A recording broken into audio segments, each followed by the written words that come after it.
Something Was Wrong is intended for mature audiences and discusses upsetting topics. Season 24 survivors discuss violence that they endured as children, which may be triggering for some listeners.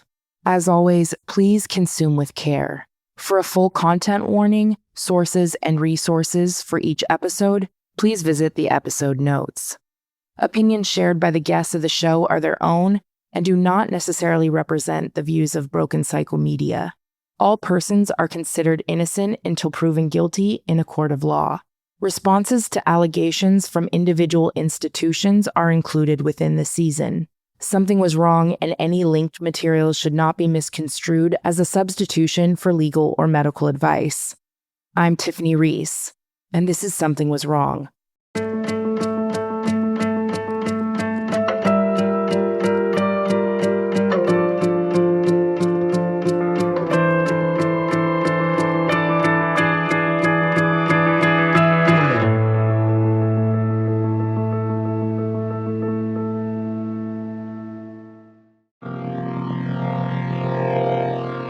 Hi, I'm Dylan. I am a survivor of the troubled teen industry, and I am 44 years old. To this day, out of my experience, I have been changed completely from who I used to be, the way that I operate, and the way that I interact in my relationships. I wanted to share my story because I think that's really important for survivors to find solace in each other. What I really like to get out of this is being a strength for anybody who has been through this, and heeding some warning to anybody that is looking to send their kids to these programs. I'm so thankful that I was able to connect with you through Haley, who listeners heard from last week. How did you two meet? I am a moderator or admin for a Facebook group. It's just a bunch of us who experienced that program over the course of different years. There's some of us are in, our mid-40s, some of us are in our late 30s. It's a place where we can connect with each other, continue to foster the relationships that we once had back in the 90s and 2000s. That is where I found Haley. Haley is a member of our group. Haley and I did not attend at the same time. She arrived shortly after I left. She reached out to me and wanted to know if I wanted to share my experience, and I absolutely did. I was adopted when I was 4 days old, but I like to say that I was bought and paid for in utero. My parents went through a private adoption with a lawyer. I was born in South Carolina. My parents were from New York City, so they came to South Carolina when I was 4 days old to pick me up. That was my first plane ride, and I was taken back to New York City. New York City is amazing. I would not change my childhood for the world. As somebody who is such a people person and really enjoys adventure and urban exploration, I'm sure I got that from there. It was just the most amazing and magical place to be. I never met a stranger. I had great friends. I was inquisitive, smart, adventurous. I'm not going to say that my childhood was always easy. I was bullied and felt excluded from things. But my parents were very affluent. I grew up on the Upper East Side of New York City. I went to one of the top private schools. Excelling at school was always an expectation. It was never an option not to succeed, not to excel. So there was always a lot of pressure. My mom was wound really tightly. She was very neurotic. That manifested for her in micromanaging me because she did not have to work. My dad was the vice president of a jewelry manufacturing company and was making a ridiculous amount of money. Being able to quit her job and raise me full time was probably a dream for her. I have always been super independent, really, really wanted to just do my thing. For years, I was able to do that. But as school started getting more rigorous, my mom nagged me constantly to do things. If she had given me a moment to breathe, I would have done my homework, but everything was a timeline. It had to be on her time. My life was really scheduled to the minute. And I rebelled against that. It caused tension between us. I was in about 7th grade when it really, really started badly. I love her, and it's hard to speak ill of her because she passed away from cancer. We never actually repaired our relationship. But I have to be honest about all of this because Both can be true. I loved her. She was a wonderful mom, but she was not perfect. I had always been really active, not only just walking around New York City, but doing sports. When puberty hits, like most kids do, I started to gain some weight. I would grow out and then I would grow up. I got that expression from my mom because she would say, "Oh, you're growing out again. When are you going to grow up?" My first real memory of this was standing on the scale, as I had been doing every morning for probably a good while at that point. My mom reached over and she picked up my shirt to look at my belly. That made me feel horrible because she had always talked so horribly about people who were overweight. I was so afraid to become the person that my mom hated. Her only child, her adopted child. That, I think, was probably the trigger that started a lot of my behaviors that actually ended me up in the programs. As I started to gain weight, she started weighing me. I wasn't allowed to have sugar cereals. I only could drink diet sodas, if sodas at all. She actually gave me food issues, gave me body image issues. She was chipping away at something that I couldn't control or change, really. I mean, I know you can lose weight, but I was a growing preteen going through puberty. With people like that, sometimes there's never skinny enough. That, unfortunately, is the case. My mom was anorexic. She basically starved herself. Her relationship with food was insane. She would skip meals all day and then eat just a giant salad for dinner. She would always make sure that when we went out to restaurants, which we did every weekend, she would get dry chicken, not made with oil or butter. She was very explicit with how she wanted her food prepared. She would always want her vegetables steamed. That is healthy eating. But to take it to this extreme of eating one meal a day and then kind of binging during that meal, that was a problem. I am so scared to do the same thing to my kids. It's such a big responsibility, especially when you've experienced the harm yourself. You know what it costs. Exactly. And the last thing I ever want to do is, because to this day, I look in the mirror and I am cruel to myself. These are things that no person should look at themselves and say that I know are a direct result of a culmination between my mom and the programs that I attended. And the harmful irony is that also a lot of these programs were advertised as being an option for children who are struggling with disordered eating.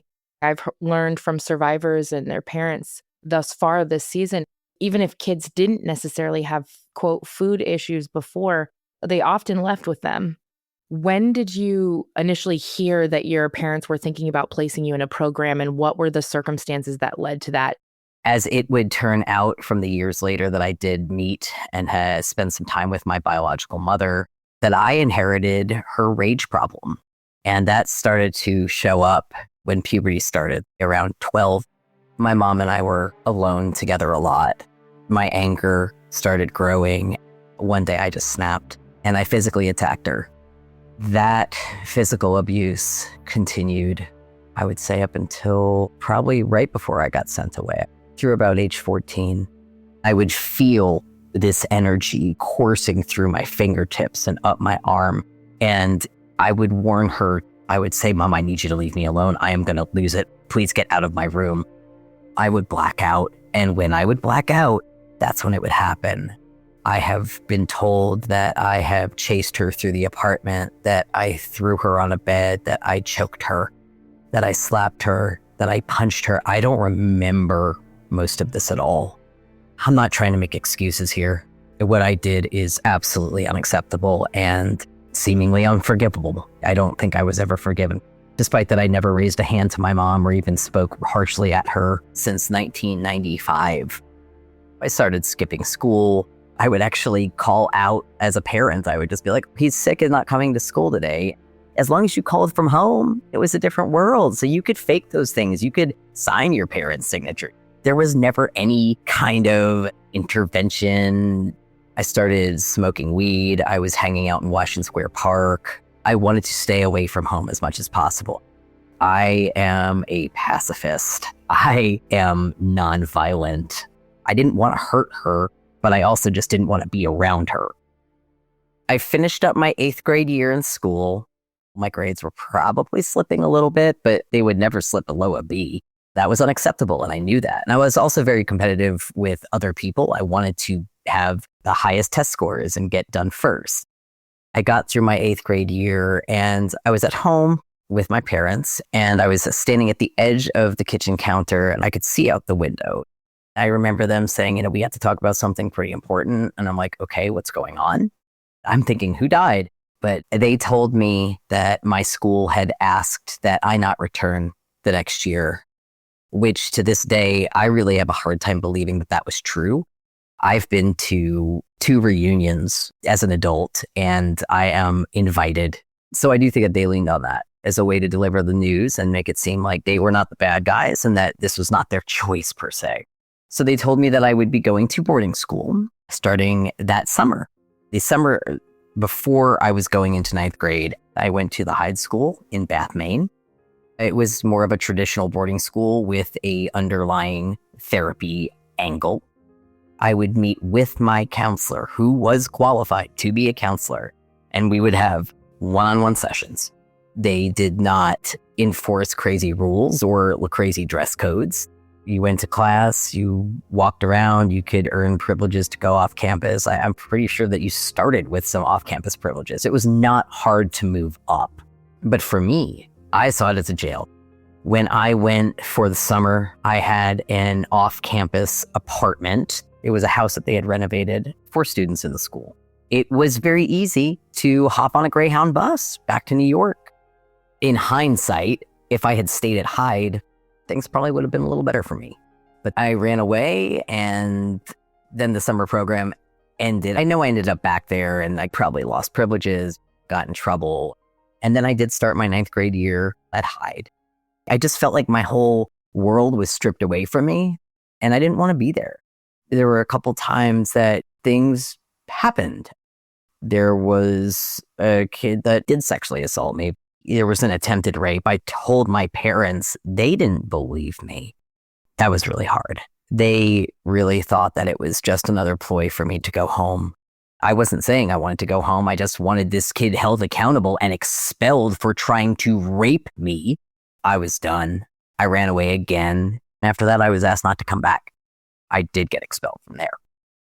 And that would bring us to my summer in New York and the removal from my home. What did that summer look like? As my parents were trying to scramble to find someplace to send me, not to my knowledge. I spent it partying and doing drugs that I had never done before. I had made some friends at the boarding school. We had met up in New York. When I started boarding school, I had smoked cigarettes, I had smoked pot, I had drank but wasn't really a fan of it. Being at boarding school introduced me to a whole new world. Pills, cocaine, acid. One night, I went to bed as normal, and around 3:30 in the morning, I remember the light coming on, blinking my eyes open and seeing 2 strangers standing right in front of me. They had handcuffs. They were all dressed in all black. They looked like they were wearing tactical gear. I thought I was being arrested. My shoes were taken from me. My dad was in the hallway. I remember my mom standing there, kneading her hands together. She used to do that for anxiety. There was 2 transport officers, a man and a woman. They told me to get up and get dressed because I was leaving with them. We could either do this the easy way or the hard way. I would do it on my own accord and walk out with them, not in handcuffs. Or I could fight my way through it and be physically restrained and escorted out of my apartment. But they made it clear that either way, I was leaving with them. I went willingly. I didn't want to be embarrassed, kicking and screaming through my apartment. I didn't even think about how my parents would feel about it. I thought about myself. I think that being raised in the affluent Jewish community that I was raised in, saving face was something that we didn't really talk about, but you knew was something that was important. So that's what I did.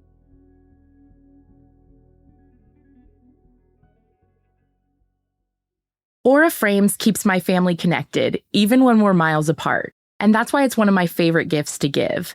It's a great way to share photos with long-distance friends and family, and I love how easy it is to update my frames right from my phone. Aura frames offer unlimited free photos and video. All you need to do is download the Aura app and connect to Wi-Fi. You can preload photos before it ships and keep adding from anywhere, anytime. You can also add a personalized message before your gift arrives, and every frame comes packaged in a premium gift box with no price tag. You can't wrap togetherness, but you can frame it. For a limited time, visit auraframes.com and get $45 off Aura's best-selling Carver mat frames, named #1 by Wirecutter, by using promo code SWW at checkout. That's auraframes.com, promo code SWW. This exclusive Black Friday Cyber Monday deal is their best of the year, so order now before it ends. Support the show by mentioning us at checkout. Terms and conditions apply. Thank you so much. I left with them and got in their car. We went to the airport. We flew to Las Vegas because they lived in Vegas, and just the timing of escorting me there, it didn't line up. So I stayed the night with them at their house. I must have gone to sleep that night and went willingly with them where we were going the next day. And that was to Catherine Freer Wilderness Therapy Expeditions in Oregon.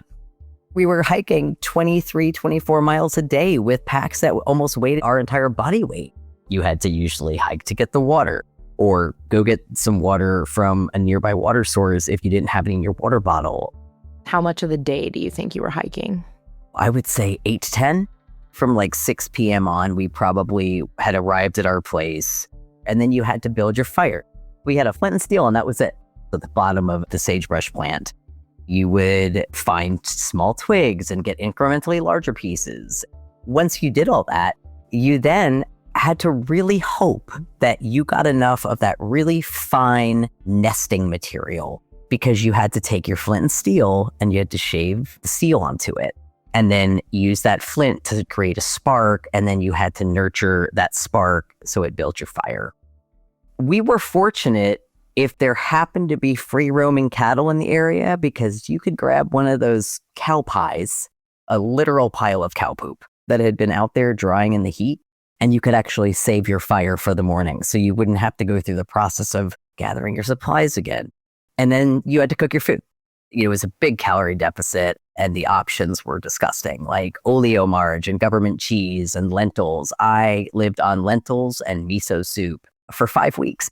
I was so afraid that I would not have enough to eat, that it kicked that instinctual, basic human mammal experience. You have to save food. You're not going to have enough. Because I felt like I was starving on that wilderness program.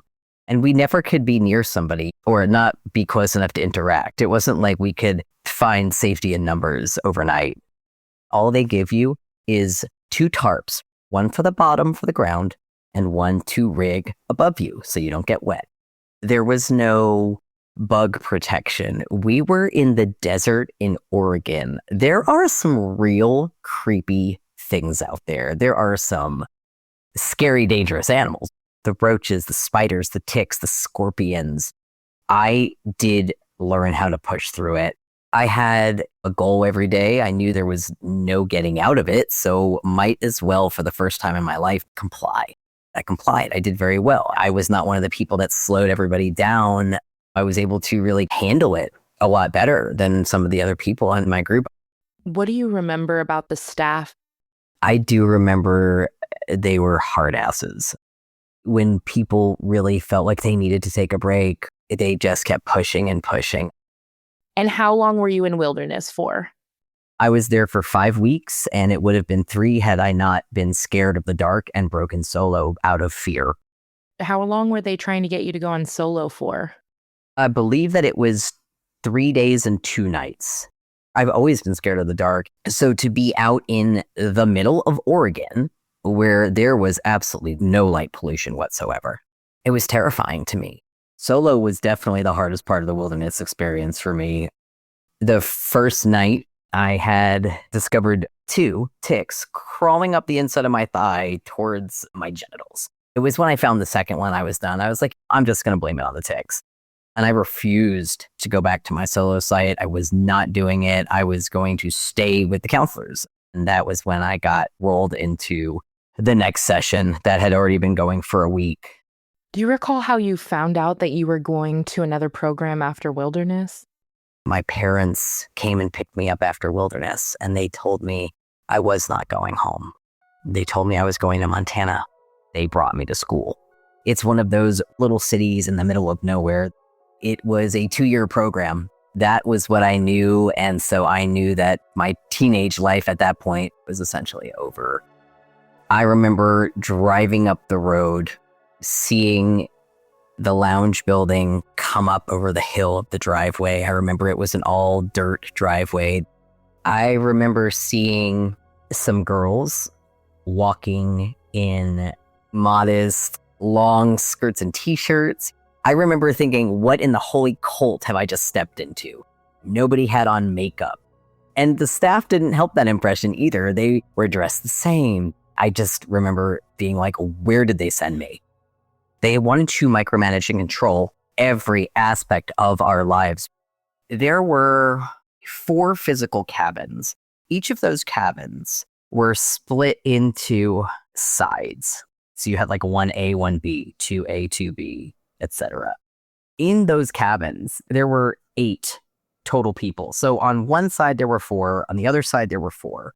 But what made it really difficult is that we had one bathroom to share. Privacy was completely off the table.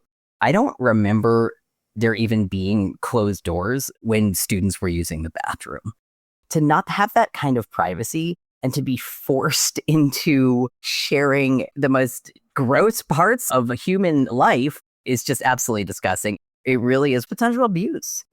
We got up, we ate breakfast, we had morning exercise, which was not easy. We had to log, weigh, and measure our food every single meal. We were forced to drink an entire Nalgene bottle of water before we left the table. After you have eaten a whole bunch of food, it was really filling. They gave us like a halfway decent amount of food because they knew we were going to be burning calories. But you're very full, and then having to chug this 4 quarts of water at the end of your meal, I didn't drink it throughout the meal.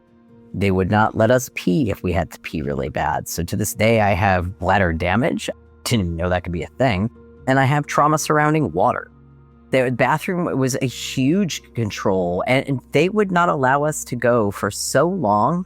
I've never experienced pain like that. I am so fortunate that I did not pee my pants, but others did.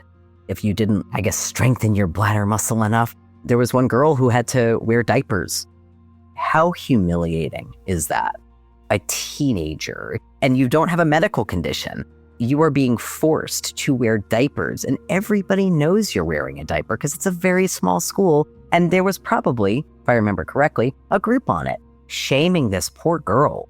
To this day, I will make sure that I schedule in bathroom stops. If I'm traveling somewhere, I always make sure I use the bathroom before I leave my house. It's something that's stayed with me for a really long time. We would have to clean our cabins every day, white glove type inspections. Everybody had a chore, and they rotated. Cleaning toilets, cleaning showers, vacuuming, dusting. Of course, you had to make your own bed. Part of our chores were pretty normal. There was some tending to the horses, carrying buckets of water during the winter to release the ice from the spigots so we could actually carry the water to the horses, scoop the poop, bring the poop down to the horse manure pile. That in and of itself was fairly normal.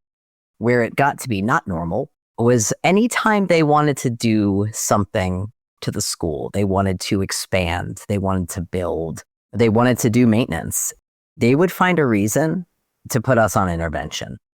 They would find one thing that somebody had done. The amount of clear cutting that generations of survivors have done, acres and acres and acres. We would have to clear cut, made burn piles. I have dug stumps. I have built an entire corral by myself. It was cold outside, and I remember having to haul really big posts. And I would have to dig these post holes in this ground that was partially frozen. I had never done any of this before in my life. I just had to figure it out. Carry these heavy posts by myself They had to be 8 to 10 feet long and probably 6 inches in diameter. I would have to haul them on my shoulder one at a time and bring them to the area where I was building this corral. I was on solitary intervention for at least 3 months, feeling like I had been rejected by my birth parents, and that was obviously a deep core trauma. And then being rejected again by my adopted parents, the people who were supposed to want me so much. To then be isolated for 3 months, it was so lonely and heartbreaking, and really assured me that I was a worthless human being. And that took years to get over. At one point, I was tied to another student because we had engaged in sexual behavior. When we woke up every morning, we had to get tied together, do everything together, bathroom breaks together, all of it, for a week before we ended up getting tied to buckets. I assume that the reason was because we weren't fighting tooth and nail. And that's what they wanted. They wanted us to get so sick of each other that we turned on each other. I was not able to speak to a single person in the group. I was off talk during that experience, being tied to somebody. Try being tied to somebody and not being able to speak to them. Not being able to communicate them when you're trying to do manual labor together, like peeling logs with really sharp tools or carrying incredibly heavy logs together.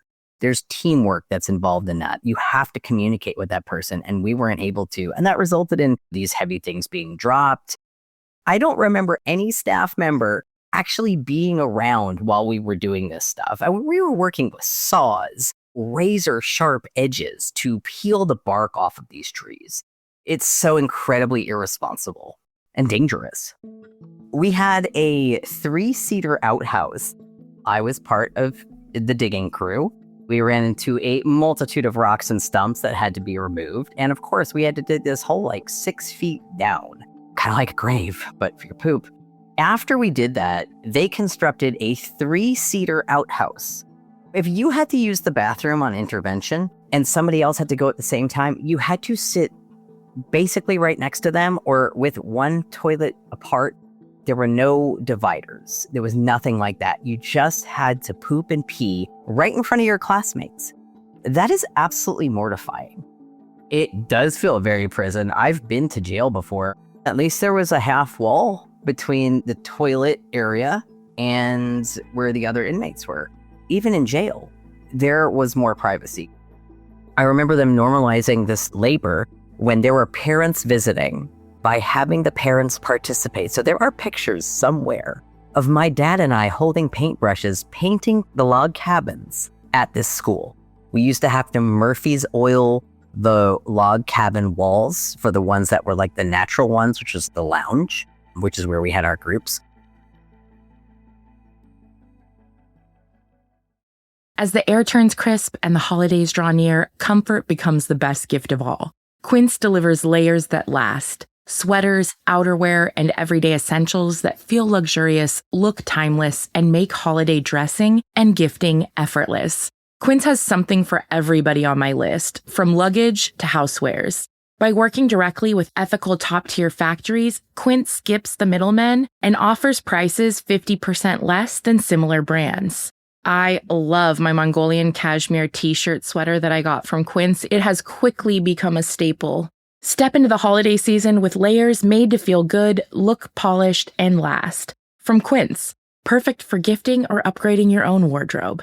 Go to quince.com/SWW for free shipping on your order and 365-day returns. Now available in Canada too. That's QUINCE.com/SWW to get free shipping and 365-day returns. Quince.com/SWW. We did our groups every single night in the lounge, sitting on the carpet. Oftentimes there would be one focus of each group. More often than not, it was meant to be on a specific person and their issues. If there was not anything that was happening now, they would just dig into their story and their life. We were encouraged to, what they called it was, hold up a mirror to shame them by, quote unquote, holding them accountable. That's what we were told we were doing, but what we were really doing was cutting them down and shaming them. To have every single peer in that room attacking you and telling you what a horrible person you are, you're broken and that you're damaged. And then at the end of it, and this is the cringiest thing, there would be a group hug. They had absolutely no qualifications and no business running these groups, asking us to write lengthy sexual histories and drug histories and family histories, telling us that we weren't worth anything, that nobody really loved us, that we had nothing to contribute to society. You get told that enough times, your peers jump on that bandwagon because they didn't want to get in trouble. You start to believe it. We would have these weird processing groups when they would make us all lay on the floor and cry. Lay there, think about what you've done and this horrible person that you have become, and then process your emotions about that. And some would be screaming and sobbing. It was just the weirdest thing to just group cry. I never was able to do it. One time, we went on this 3-day biking and camping trip in the Rocky Mountain front. I remember us all piling into vans and loading up the trailer with all the bicycles and all of our camping gear. It was supposed to be a fun thing. Granted, riding 28, 30 miles a day is not really super fun, especially when a lot of times you're summiting a mountain. But it was something that we actually got excited about because it was a change from the norm. So on the first day, we definitely rode for over 30 miles, and it was direct heat.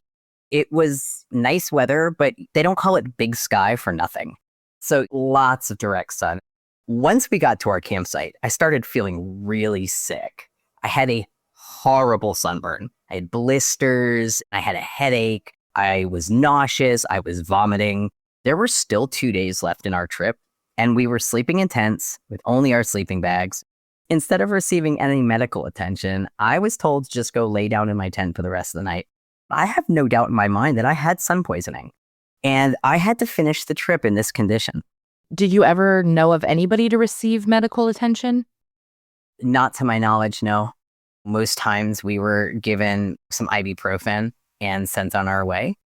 It was very rare that anybody was taken to the doctor for anything that I can really remember, except for required monitoring of certain medications. Do you recall speaking with your parents if you ever tried to tell them about the place?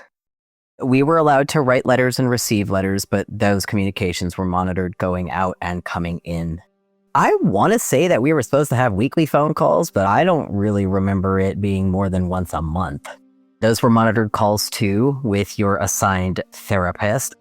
I do remember one time being on the phone with my parents, trying to tell them there was abuse going on, and hung up the phone immediately. I don't know if he said there was a technical problem or that I was lying. I'm sure it was made to be my fault. You could not say anything honest to your parents. The friends that I had that I still talk to, when they would go on home visits, a lot of them didn't come back because they did get that time with their parents to tell them what was really going on. Some were not as fortunate. Some were made to come back. And I was one of the least fortunate because I never did get a home visit, nor did I ever even get my own therapy group. I was never allowed to talk about why I was there or have any focus be on me because perceived me as arrogant and a know-it-all. I would put my hand up as wanting to talk because I wanted to try to make progress. I wanted to go home. I wasn't allowed to. I never had the opportunity to quote unquote do the work. And because I couldn't do the work, then I didn't earn a home visit. But it wasn't for lack of desire. It was that I wasn't allowed to. The new kids would come in and they would get a group and I'd be like, hello, I've been here for like over a year now. We still haven't talked about any of my life. Oh, we just ran out of time. Sorry. One of the things that really sticks with me was that at this school, I was forced to say, I'm often wrong, but before I spoke. But the truth is, although I can admit being wrong, I don't really like it. So I always went to kind of great lengths to make sure that I'm always fully informed or well-researched. So to have to say this was a huge attempted hit to devastate my ego. And my ego's not involved in that at all. We all were highly intelligent. But another issue with that was that the ones that he felt threatened by were the ones who just didn't buy into the BS, challenged him in any way, shape, or form. and why I probably never had a group that was focused on me. He just didn't want to hear or give me the opportunity to speak anything that was going against his programming. I imagine it felt like rejection over and over. 100%. I think that a lot of adopted kids actually ended up in these programs. And when I was in these programs, they were so hyper-focused on, you're adopted, so you have this fear of abandonment. And I'm like, well, I don't really feel that way. I love my parents. I never had an issue with being adopted. At least I didn't think I did. What do you remember about plotting to escape? I was able to get off campus periodically with a group that had to go to a psychiatrist and get blood draws because of the medication that I was on. So I would get off campus and I would pay attention to what direction we would go down the road. I was kind of thinking about doing this for a long time, but never was really set in stone until I was on that solo intervention.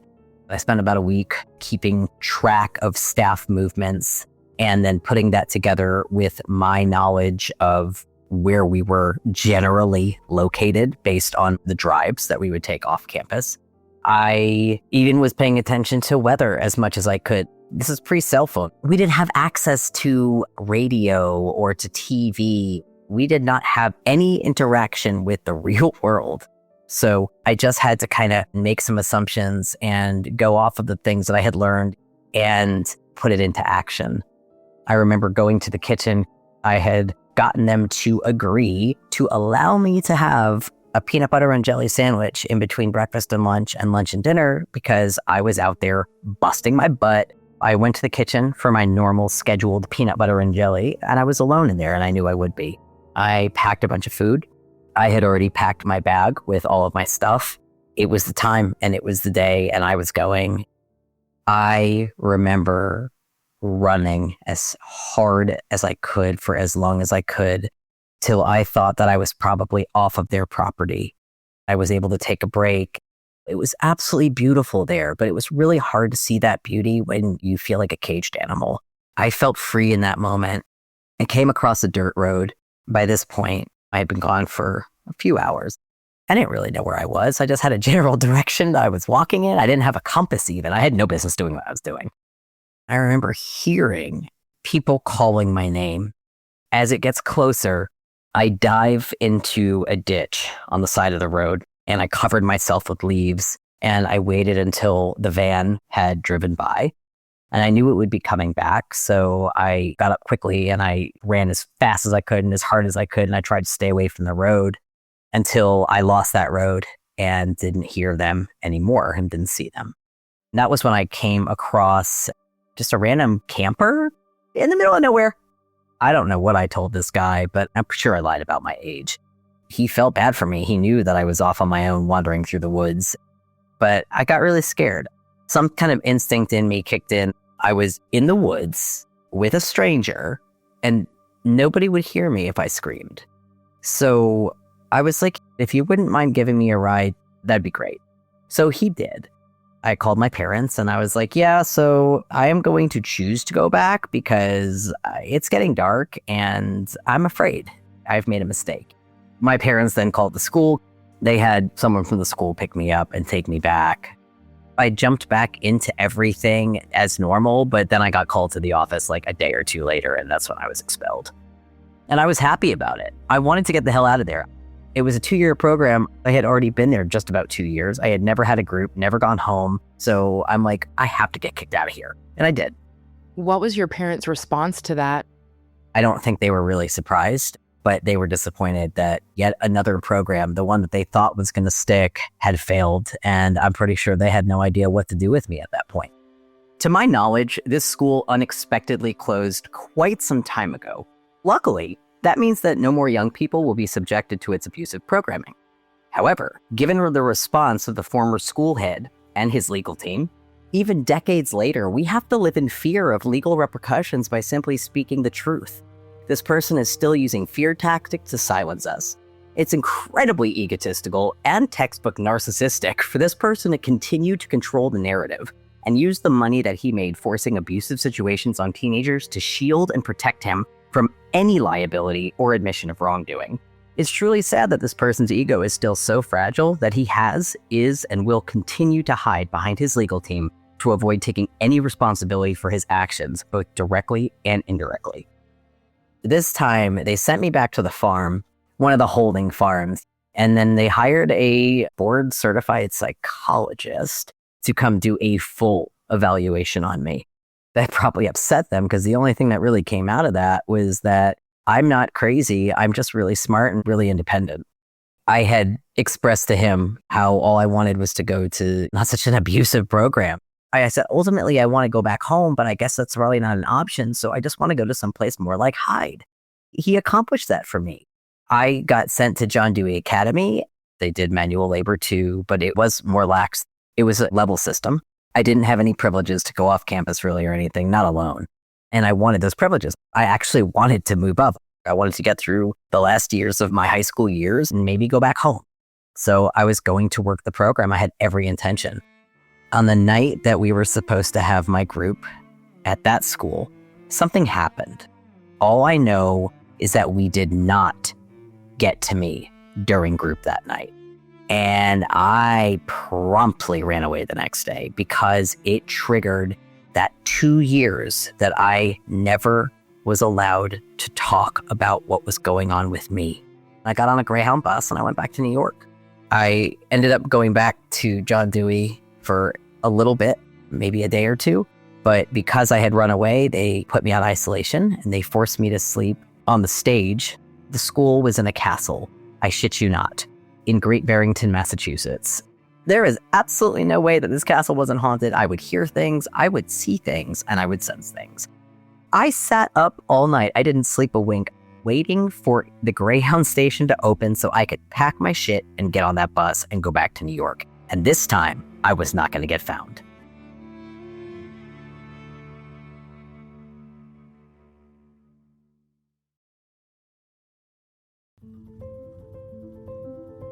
You've been in these programs for how long at this point? Since 14, so 3 years. I took the bus back to New York City and I connected with my friend whose parents owned a brownstone in the NoHo East Village area. They owned all the floors of it. And the 4th floor was her dad's office, but he only had the office in the front of the unit.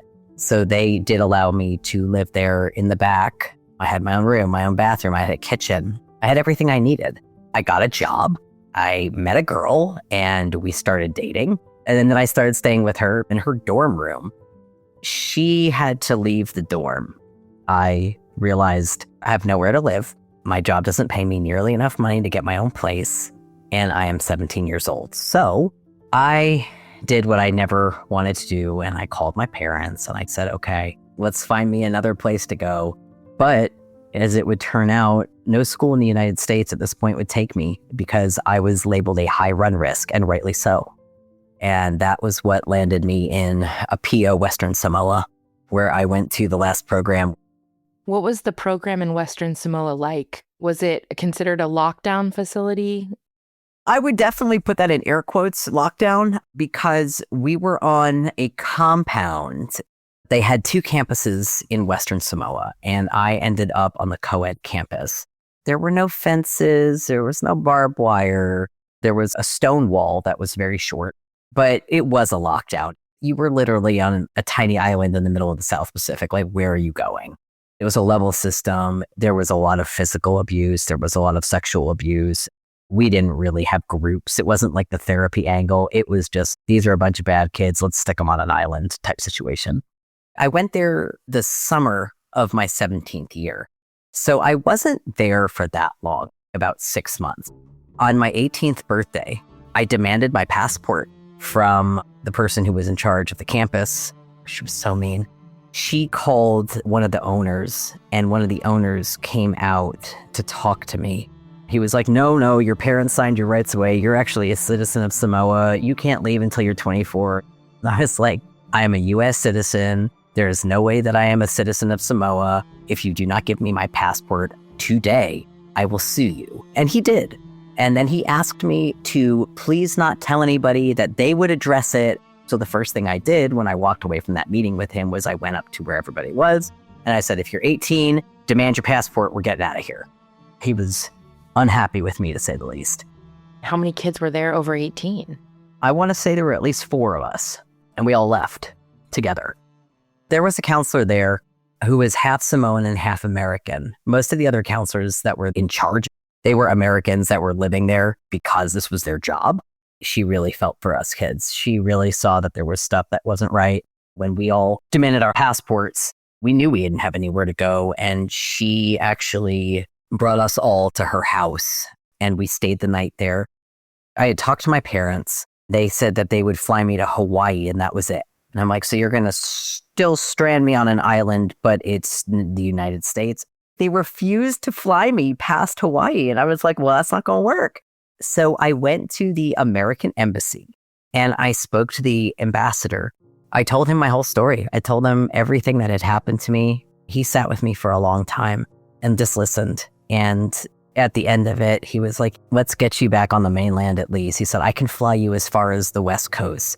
Do you know anybody out there? Do you have anywhere to go? The girl I was dating when I was 17, the one that was going to the summer program at NYU, she actually, during the year, went to Northern Arizona University in Flagstaff, Arizona. I got in touch with her and told her what was going on, told her I had been in Samoa and that I was still there, and asked if I could stay with her. She was living in the dorm and she was like, yeah, come on. So I got on a plane. I actually was with 2 journalists. They were there to do a story on Samoa. They happened to be on my flight. They took me under their wing and we had a layover in Hawaii. So I spent time with them at a hotel bar and walked around Hawaii a little bit. At one point I had no shoes on. I don't know why, but I was free.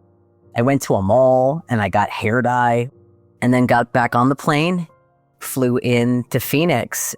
I got on a bus from Phoenix to Flagstaff and met up with the girl that I had been dating in New York. She saved my life twice, basically. She was kind enough to let me crash with her.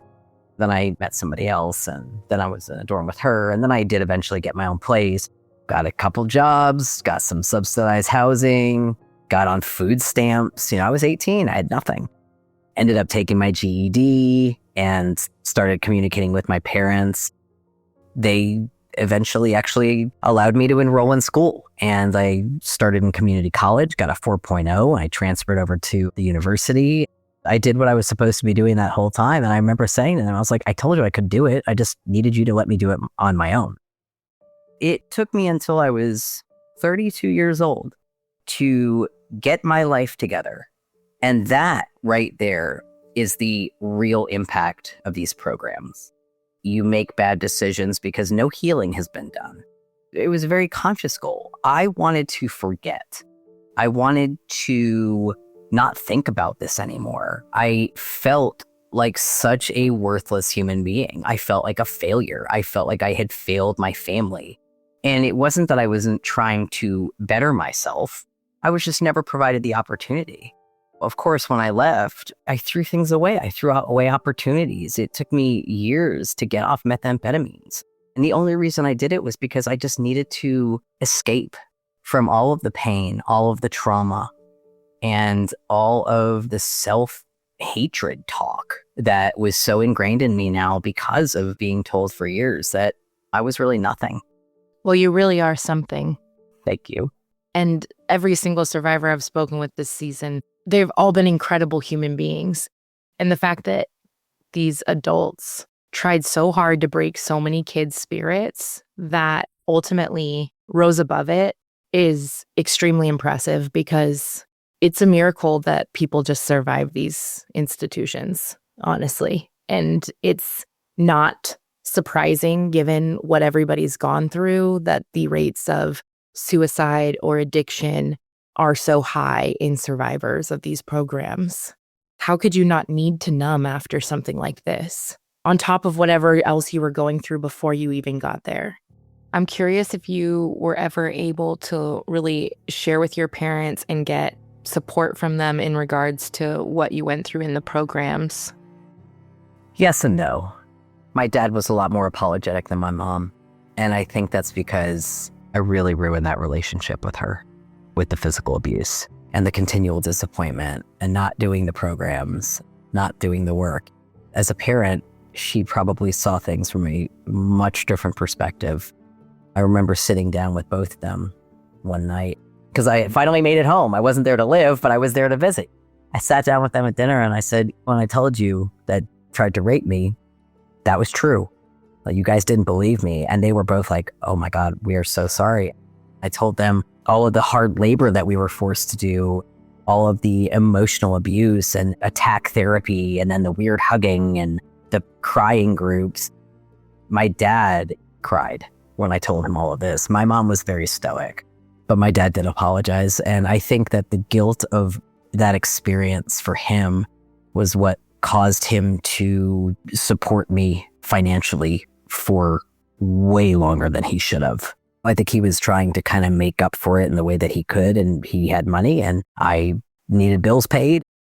I know your parents are now passed. I'm so sorry for your losses. What has being involved in the support groups with the other survivors meant to you? It's so validating, especially because we didn't have technology back then and we all lost touch for so long. To be able to reconnect as fully functioning adults now, there's nobody telling us there's anything wrong with us. There's nobody beating us down. We survived.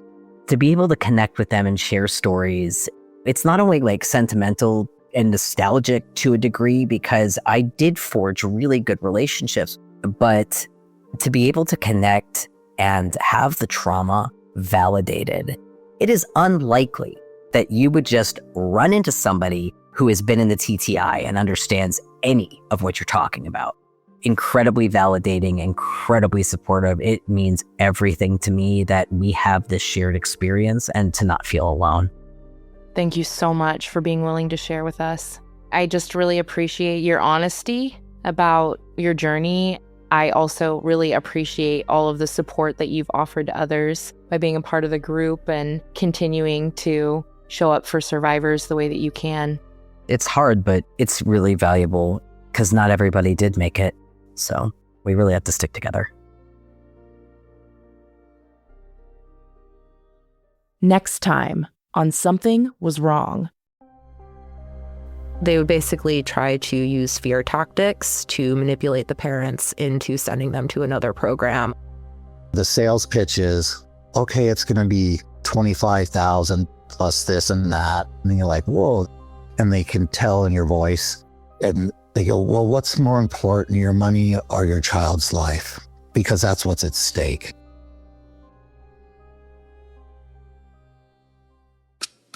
Something Was Wrong is a Broken Cycle Media production. Created and produced by executive producer Tiffany Reese, associate producers Amy B. Chesler and Lily Rowe, with audio editing and music design by Becca High. Thank you to our extended team, Lauren Barkman, our social media marketing manager, Sarah Stewart, our graphic artist, and Marissa and Travis from WME. Thank you endlessly to every survivor who has ever trusted us with their stories. And thank you, each and every listener, for making our show possible with your support and listenership. In the episode notes, you'll always find episode-specific content warnings, sources, and resources. Thank you so much for your support. Until next time, stay safe, friends.